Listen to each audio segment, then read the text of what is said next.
Hello viewers, welcome to my another cooking video. আজকে আমি তোমাদের সামনে নিয়ে এসেছি আর একটা নতুন রেসিপি। আজকে আমি রান্না করে দেখাবো তেঁতুল দিয়ে চুনো মাছের টক।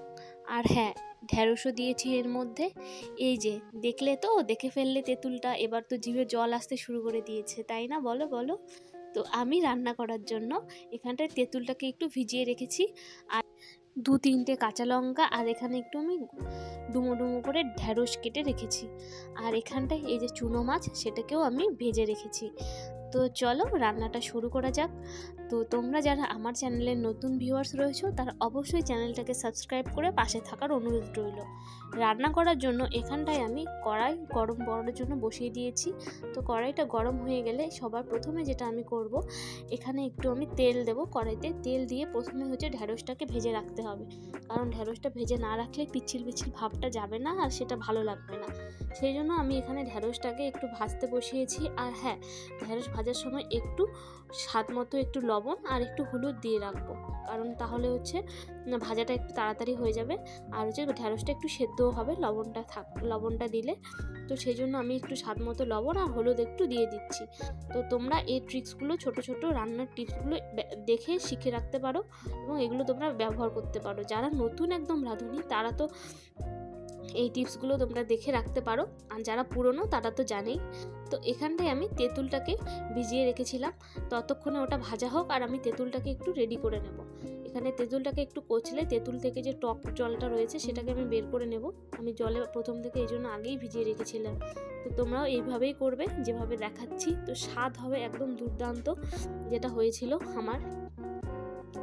তারপর এই তেঁতুলের যে বীজগুলো, সেগুলোকে তুলে ফেলে দিয়েছি। তারপর এই তেঁতুল জলটার মধ্যে একটু আমি হলুদ দিয়ে দিলাম। আর এখানটায় এই রান্নায় হচ্ছে বেশি মশলা ব্যবহার করব না, সামান্য একটু জিরে গুঁড়ো, আর একটু তোমরা চাইলে কাশ্মীরি লঙ্কা বা লাল লঙ্কার গুঁড়ো একটু দিতে পারো। আমি এখানটায় একটু লাল লঙ্কার গুঁড়ো দিয়েছিলাম, যেহেতু এই রান্নার হচ্ছে কালারটা অতটা ব্রাইট হবে না, একটু কালো কালো কালচের মতো হবে। তো কাশ্মীরি লঙ্কার গুঁড়ো তোমরা দিতেও পারো, নাও দিতে পারো। এইদিকে আমার ঢ্যাঁড়সটা ভাজা হয়ে গেছে, তাই ঢ্যাঁড়সটাকে নামিয়ে রাখলাম, এবং ওই কড়াইতেই আমি একটু তেল দিয়ে দিলাম। এরপর এটাকে হচ্ছে ফোড়ন দেব। ফোড়ন দেওয়ার জন্য এখানটায় হচ্ছে আমি 5 ফোড়ন দিলাম, একটু ছোট চামচ দিয়ে 1 চামচ, আর হচ্ছে এখানে 3টে মতো শুকনো লঙ্কা দিয়েছি, আর হচ্ছে 2-3টে মতো যেহেতু কাঁচা লঙ্কা চিড়ে রেখেছিলাম, তো সেটাও দিয়ে দিলাম। তারপর এটা ভালোভাবে ভাজা হয়ে গেলে আমার যে পেস্ট করে রাখা, মানে তৈরি করে রাখা যে তেঁতুলের জলটা, যেটাকে আমি একটু আগে রেডি করলাম, তো সেটাকে দিয়ে দেব।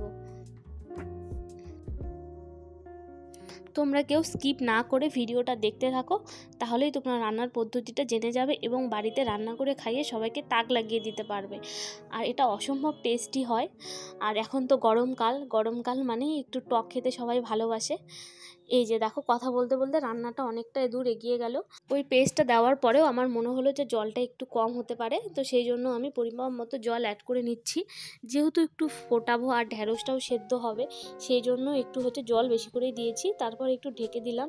তারপর যখন এই জলটা ফুটতে শুরু করলো, আমি হচ্ছে লবণটা দিতে আগে ভুলে গেছিলাম, তো পরে লবণটা দিয়ে দিচ্ছি। তোমরা চাইলে যখন তেঁতুল জলের পেস্টটা বানালাম, তখনই তোমরা লবণটা অ্যাড করে দিতে পারো।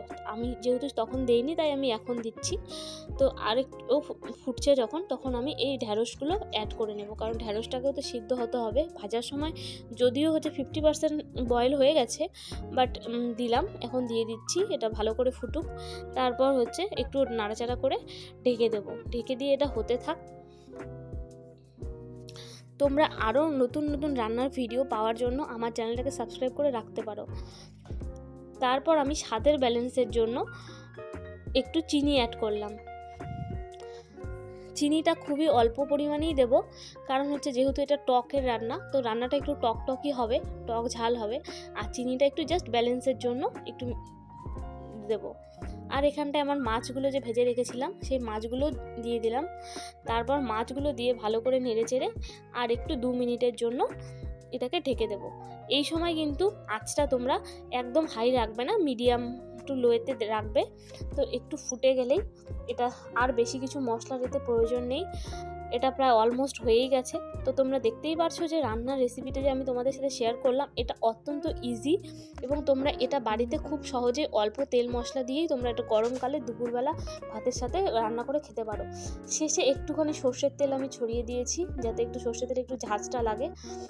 তো এটা দিলে টেস্টটা আরও বেড়ে যায়। তো তোমরা এটা দিতে পারো বা চাইলে অ্যাভয়েডও করতে পারো। তো আজকের রেসিপিটা তোমাদের কেমন লাগলো সেটা অবশ্যই কমেন্ট করে জানিও, আর পরবর্তী ভিডিওগুলোর নোটিফিকেশান পাওয়ার জন্য চ্যানেলটাকে সাবস্ক্রাইব করে রেখো। বাই।